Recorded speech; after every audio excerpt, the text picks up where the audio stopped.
A sessão desta terça-feira foi a última da ministra Carmen Lúcia como presidente do Conselho Nacional de Justiça. À frente do CNJ desde 2016, ela deixa o cargo após 2 anos de mandato. O Código de Defesa do Consumidor foi criado para cuidar e proteger o cidadão, garantir a qualidade dos serviços, evitar práticas abusivas. Os tribunais regionais organizam pontos de treinamento de eleitor, geralmente em locais de grande circulação, como shopping centers ou terminais rodoviários. O clima é tenso, a superlotação é o principal problema. Depois vem a falta de estrutura física, as condições são insalubres.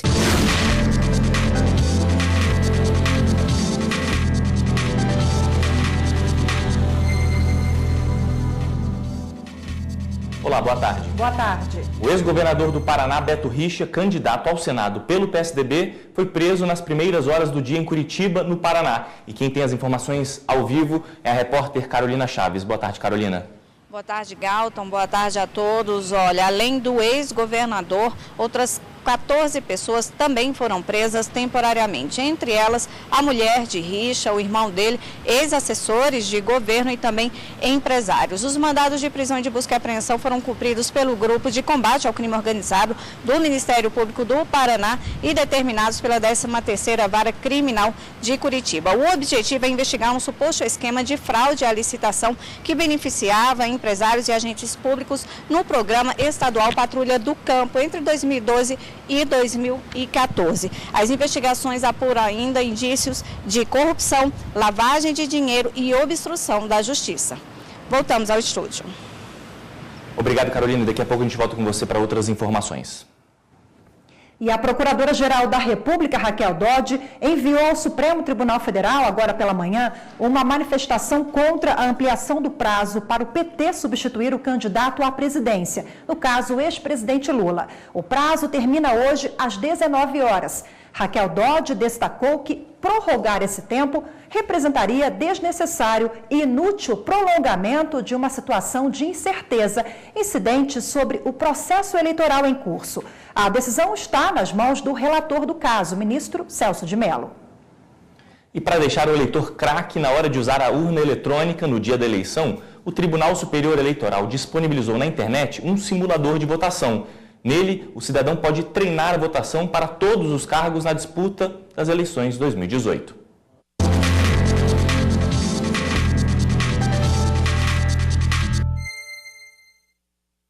Com as eleições cada vez mais perto, as atenções se voltam para essa maquininha aí, a urna eletrônica. Um equipamento com algumas teclas numéricas e outras coloridas, além de uma tela com informações e fotos dos candidatos. As urnas existem há 22 anos aqui no Brasil e se modernizaram ao longo do tempo. Mesmo assim, tem gente que ainda acredita que pode ter dificuldade na hora de votar. Ai, tem tanto candidato, né?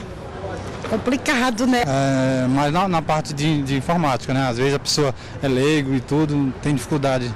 Tem assim um pouco de que manejar sobre os candidatos, né? Por exemplo, votar primeiro no deputado, ou seja, por segundo no governador e aí vai o presidente. Então eu acho que assim causa um pouco de dificuldade. Pensando nisso, o Tribunal Superior Eleitoral disponibilizou na internet um simulador de votação na urna eletrônica. Nele, o cidadão pode treinar a votação para todos os cargos em disputa, do mesmo jeito como será feito no dia do pleito. Tudo isso de uma forma rápida, didática e divertida também. Eu vou usar o simulador para poder não votar errado. Tem que fazer um treinamento antes. É uma ideia excelente, né, para as pessoas que têm dificuldade, né? O simulador apresenta uma lista de candidatos e partidos fictícios para cada cargo. O eleitor pode navegar pelas legendas usando as setas para a direita e para a esquerda, lá no alto da página. Denise tem 38 anos. Aos 24, por causa de complicações da diabetes, perdeu completamente a visão. Preocupada com o dia da eleição, ela simulou o voto com a utilização de um áudio. Além do braille e do áudio para o cego total, a gente tem a diferença das teclas. O 5 tem um tracinho lá embaixo, né, para marcar que você está no meio do teclado.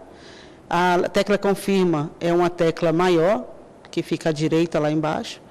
E Fora isso, tem o braille em cima, escrito nelas, né? Além de ser autoexplicativa, as urnas contam com recursos para ajudar eleitores com deficiência visual. Na hora de escolher os candidatos, eles vão ouvir esse áudio. Você está votando para senador, primeira vaga. Então você já sabe, né? Se tem dúvidas de como usar a urna eletrônica nos dias de votação, é só acessar o simulador na página do TSE ou procurar um dos postos de atendimento da Justiça Eleitoral. Os tribunais regionais organizam pontos de treinamento de eleitor, geralmente em locais de grande circulação, como shopping centers ou terminais rodoviários.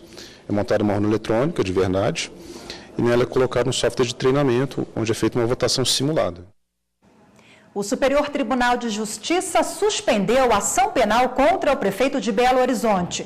De acordo com a decisão, o foro por prerrogativa de função é restrito aos atos praticados apenas durante o exercício do cargo público. Entenda agora na reportagem. Alexandre Calil é acusado de não repassar ao INSS as contribuições descontadas dos empregados durante o período de 1998 a 2000, quando era administrador de uma empresa de engenharia. O processo foi enviado em maio deste ano à segunda sessão do Tribunal Regional Federal da Primeira Região, porque Alexandre Calil assumiu em 2017 a Prefeitura de Belo Horizonte e foi considerada a prerrogativa de foro por função. No STJ, a ministra Laurita Vaz considerou que o deslocamento da competência para o julgamento do recurso em função de fatos anteriores ao exercício da função de prefeito vai contra a jurisprudência em vigor. A ministra lembrou que o Supremo Tribunal Federal entendeu recentemente que o foro por prerrogativa de função é restrito aos atos praticados durante o exercício do cargo público e relacionados à atribuição dele, o que não ocorreu no caso. O pedido de liminar da defesa foi aceito e a ação penal foi suspensa até o julgamento de mérito do habeas corpus. E depois do intervalo, somos todos consumidores e o código que defende os nossos direitos completa 28 anos. Se você compra um produto ou contrata um serviço, você é sim consumidor. Faz a economia gerar, incentiva o comércio e, portanto, tem direitos.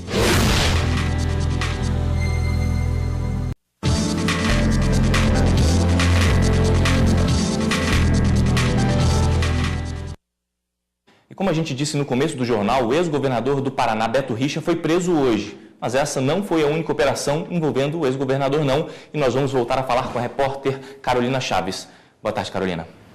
Olá, Galto. Olha, hoje pela manhã teve também a fase de número 53 da Operação Lava Jato. O objetivo era investigar um suposto pagamento milionário de vantagem indevida em 2014 pela Odebrecht a agentes públicos e privados para facilitar a licitação para duplicar e manter uma rodovia estadual. A contrapartida seria o pagamento de 4 milhões de reais. Nessa fase da operação, 3 pessoas foram presas e são investigadas pelos crimes de corrupção, lavagem de dinheiro e fraude à licitação. Entre os presos está Deonilson Rodo, ex-chefe de gabinete do ex-governador do Paraná, Beto Richa.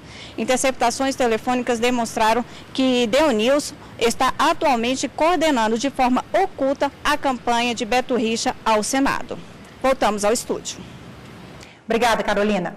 As corregedorias do Conselho Nacional de Justiça e da Justiça Federal vão assinar um termo de cooperação técnica hoje à tarde para viabilizar o intercâmbio de informações entre as corregedorias. A medida vai otimizar a utilização dos recursos públicos e garantir maior eficácia do trabalho feito pela corregedoria. Tudo isso com menor custo. A assinatura do termo está marcada para as 5 da tarde. E para quem pensa em aposentadoria e aproveitar bem esse momento tão sonhado, é fundamental se planejar. O Tribunal Regional do Trabalho, na Bahia, desenvolve um programa para quem passa por essa fase de planejamento. Veja agora na reportagem de Gabriela Vasconcelos. São quase 20 milhões de aposentados pelo Instituto Nacional do Seguro Social hoje no Brasil. A cada 10 deles, 6 ganham apenas um salário mínimo. Além da queda nos rendimentos, a mudança de vida também gera um impacto emocional. Eu me senti como uma pessoa inútil, né? Durante aquele período que eu fiquei, sem fazer qualquer atividade. Então. Antes de deixar o banco, onde foi empregado por 20 anos, seu Pedro já se organizava para o grande momento. E hoje, além de empresário, ele também é motorista. Eu me preparei porque eu sabia que ia chegar a minha hora para me aposentar. Então não foi uma coisa que me pegou de surpresa. Aposentados como o seu Pedro estão cada vez mais presentes no mercado de trabalho. Mas para que tudo isso ocorra conforme o esperado, é preciso planejamento psicológico e também financeiro. Um bom exemplo disso é o programa de preparação para a aposentadoria. O PPA é um programa que foi desenvolvido na década de 80, quando os departamentos de RH e serviços sociais das empresas perceberam que as pessoas se aposentavam e começavam a desenvolver alguns problemas em função de não se prepararem para essa nova etapa da carreira. Problemas de ordem financeira, porque a mudança na remuneração é muito significativa em alguns órgãos públicos, né? Perdem cargos, abonos, etc., que eles têm quando estão na ativa, e problemas de ordem psicológica, a pessoa não sabe lidar com aquela ociosidade, ela não faz um projeto de algo para fazer quando estiver com mais tempo livre, quando estiver aposentado. A Lei 10.741 de 2003 determina a aplicação do programa com pelo menos um ano de antecedência. Depois do Estatuto do Idoso, isso se tornou uma obrigatoriedade legal. Os órgãos públicos são obrigados por lei a preparar os seus servidores para a aposentadoria. O TRT5 já adota o projeto e uma das atividades inclui palestras e consultas individuais com especialistas. Atualmente você pode se aposentar por idade. Se for mulher, 60, se for homem, deve ter no mínimo 65 anos. Para ambos os casos é preciso ter 15 anos de contribuição com a Previdência Social. Por tempo de contribuição, mulheres com 30 e homens com 35 anos de contribuição. Não tem idade mínima neste caso. A aposentadoria especial é destinada para aqueles que trabalham em locais insalubres. Além disso, se você ficar doente, não puder mais trabalhar, tiver uma incapacidade total, você também poderá aposentar-se por invalidez. O Brasil tem hoje pouco mais de 538 mil advogadas e mais de 1.100.000 advogados inscritos no Conselho Federal da Ordem. A participação feminina na advocacia está aumentando a cada ano. Mas elas ainda são minoria nos escritórios brasileiros. E para discutir esse cenário, um encontro reuniu hoje aqui em Brasília juristas e contou com a participação do ministro do Supremo Tribunal Federal, Luiz Roberto Barroso. O ministro Luiz Roberto Barroso abriu o encontro destacando a evolução dos direitos das mulheres. Ele reforçou que houve avanços significativos, mas ainda é preciso melhorar muita coisa. Foi só com a Constituição de 1988 que o homem deixou de ser o chefe da sociedade conjugal e homens e mulheres passaram a ter a plenitude da igualdade de direitos e acabou a discriminação à mulher não casada pelo reconhecimento da união estável como uma forma de constituição de família legítima. E há hoje em dia um grande esforço para a inserção da mulher na política e há decisões recentes do Supremo e do próprio TSE fomentando essa participação e reservando cotas orçamentárias para a participação feminina. Para ampliar e dar cada vez mais voz às mulheres, o encontro Elas e o Direito, promovido pelo Instituto de Diálogos Constitucionais de uma universidade privada de Brasília, pretende abrir espaço para professoras apresentarem pesquisas e debaterem com alunos da instituição. Vários assuntos foram discutidos durante a conversa, entre eles o constitucionalismo feminista, política pública contra o desmatamento na Amazônia e novas formas de participações democráticas e tecnológicas. Acho que é uma conquista que é progressiva, né, e que a gente está estabelecendo. Existem aspectos, a inserção tem aspectos sociais que são ainda muito poderosos, né? A inserção depende um pouco das relações humanas, né? O Código de Defesa do Consumidor completa hoje 28 anos. A lei que protege as relações de consumo foi uma conquista para o cidadão. Se você compra um produto ou contrata um serviço, você é sim consumidor. Faz a economia gerar, incentiva o comércio e, portanto, tem direitos. E foi exatamente por isso que o Código de Defesa do Consumidor foi criado, para cuidar e proteger o cidadão, garantir a qualidade dos serviços, evitar práticas abusivas e não deixar que ele seja lesado. O CDC foi instituído pela Lei 8.078 de 1990 e entrou em vigor 6 meses depois para que as empresas entendessem as novas regras e se adaptassem às exigências da legislação.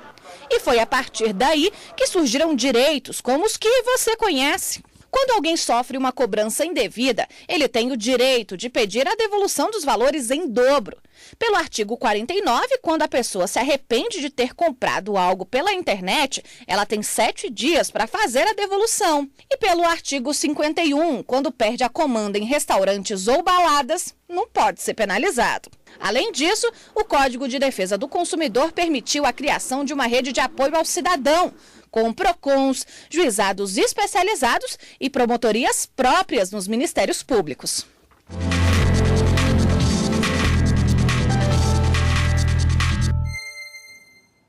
E para falar sobre o assunto, o advogado do Instituto Brasileiro de Defesa do Consumidor, Igor Brito. Boa tarde, doutor. Boa tarde para vocês. Boa tarde. Boa 28 anos, o que a gente pode destacar dessa lei que já completa então 28 anos hoje? Bom, o Código de Defesa do Consumidor, depois que ele foi aprovado, ele ainda sofreu muita resistência de alguns setores do mercado que não queriam obedecer às novas regras previstas ali na Lei 8.078.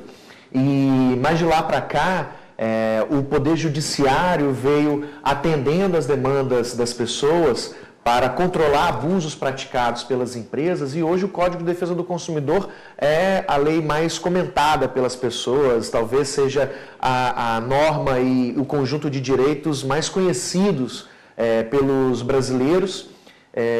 E certamente o que a gente deve comemorar nesse tempo é a própria utilização das pessoas a respeito desses direitos, que modificaram muito o conjunto de regras que nós tínhamos antes de 1990 para proteger as pessoas contra práticas exageradas e abusivas das instituições financeiras, das prestadoras de serviços de energia elétrica, de telecomunicações e tantas outras empresas que precisaram se adaptar e se adaptaram de certa forma a essas regras. Agora avançamos muito, 28 anos da lei. O CDC precisa de atualizações na sua avaliação justamente para se adaptar a essas novas relações de consumo, internet, por exemplo? Bom, esse tempo de lá para cá demonstrou que as normas criadas pelos autores naquela ocasião, por serem bastante principiológicas, elas conseguiram ser aplicadas pelo Poder Judiciário, independente das novas tecnologias que foram sendo disponibilizadas para os consumidores, novos serviços, novos produtos,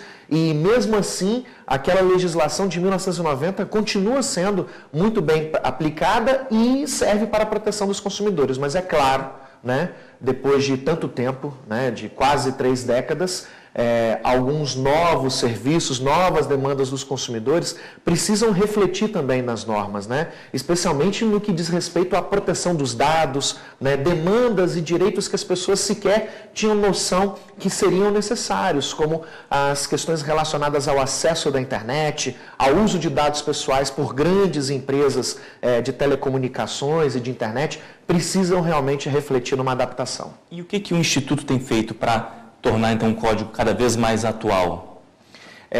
Nesse momento, e é importante nesse período eleitoral, há uma cobrança, uma demanda dos consumidores pela preservação das regras que estão ali previstas no Código de Defesa do Consumidor, porque a gente precisa destacar que muitas ameaças a retrocessos, elas acontecem nos últimos anos por meio de projetos de lei que tentam alterar o Código de Defesa do Consumidor, especialmente nas questões de planos de saúde, serviços financeiros e outras atividades que acabam ameaçando as regras que estão ali previstas, e há uma demanda pela preservação. Além disso, novos direitos precisam ser contemplados no que diz respeito ao direito à alimentação adequada e saudável, acesso à internet banda larga de forma harmoniosa e respeitosa, especialmente a proteção do consumidor superendividado contra ofertas abusivas, exageradas, de crédito de forma irresponsável pelas instituições financeiras. Então, por isso, nesse ano eleitoral, o IDEC preparou 10 propostas em que nós apresentamos a todos os candidatos, à Presidência da República, ao Senado, à Câmara dos Deputados e também no âmbito local, para que eles se comprometam com essas 10 promessas e nós possamos cobrar também. Ok, doutor Igor Brito, mais uma vez, obrigada pela participação conosco. Muito obrigado, é sempre um prazer. Obrigado pela participação. E no próximo bloco, superlotação, rebeliões, a vida atrás das grades. No país hoje ainda se prende muito e se prende mal. Então, aí, em um sistema que tem aproximadamente 700 mil presos, 40% são pessoas que não deveriam estar presas, né?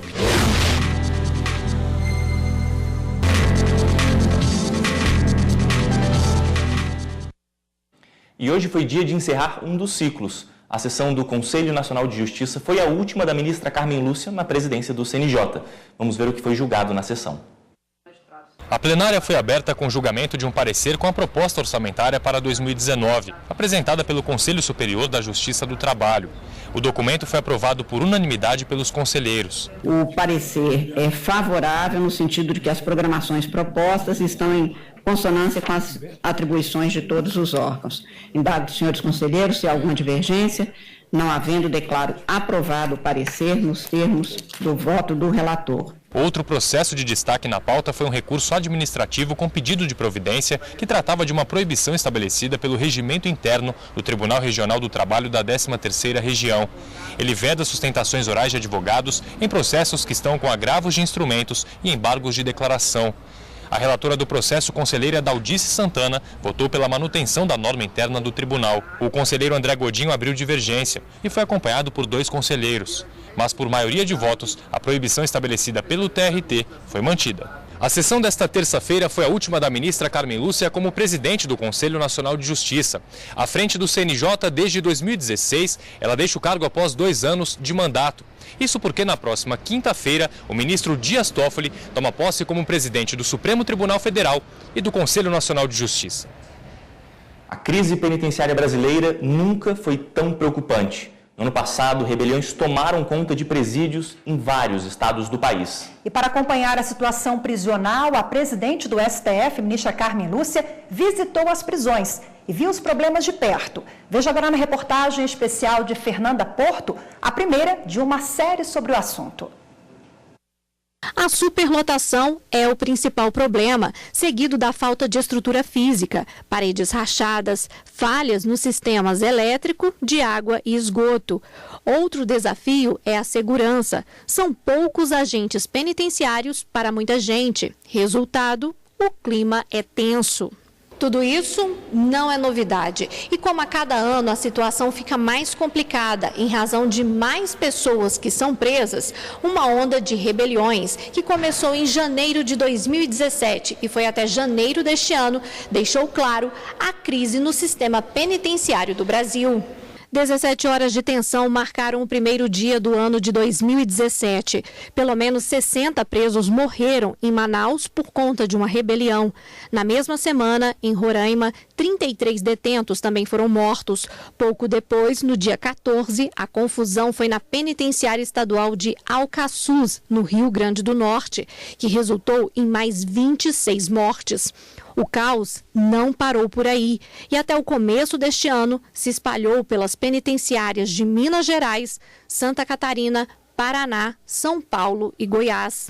No país hoje ainda se prende muito e se prende mal. Então, aí, em um sistema que tem aproximadamente 700 mil, né, presos, 40% são pessoas que não deveriam estar presas, né?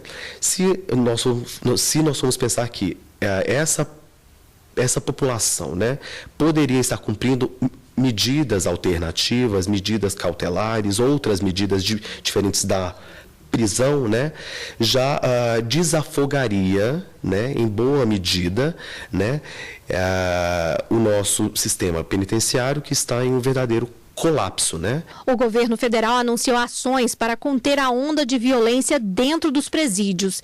Diante da falta de dados precisos sobre a situação carcerária no Brasil, a presidente do STF-CNJ, ministra Carmen Lúcia, foi pessoalmente às principais unidades prisionais do país avaliar a real situação. É um número altíssimo de presos provisórios e, portanto, precisando de tomar alguma providência no sentido de determinar o julgamento. Por exemplo, esforços concentrados agora no sentido de julgar, de saber por que não está sendo julgado, houve uma diminuição que ainda está longe do que é suficiente. O Tribunal de Justiça está empenhado exatamente em dar cobro a essa providência que precisa de ser adotada. Em cumprimento da Resolução 47 do CNJ, a ministra Carmen Lúcia determinou ainda a atualização da pesquisa de avaliação das condições de funcionamento dos presídios. Os dados revelaram: mais de 48% receberam classificação regular, 12,3% foram considerados ruins e 27,6% das unidades prisionais considerados péssimos. Somente 10% de todos os presídios do Brasil foram classificados como bons e 0,9% excelentes. Se nós formos retroceder no tempo, em 2006, no ano imediatamente posterior à instalação do Conselho Nacional de Justiça, já se falava num banco, num sistema, num cadastro de pessoas presas. Então, nós vemos que agora, em 2018, na gestão da ministra Carmen Lúcia, o CNJ veio a concretizar e cumprindo decisões do Supremo Tribunal Federal, aquilo que outras gestões e que o Conselho Nacional de Justiça, desde o seu início, já se propunha a fazer. E hoje ficamos por aqui. Boa tarde, até amanhã. A gente se vê de novo amanhã, 12h30. Boa tarde.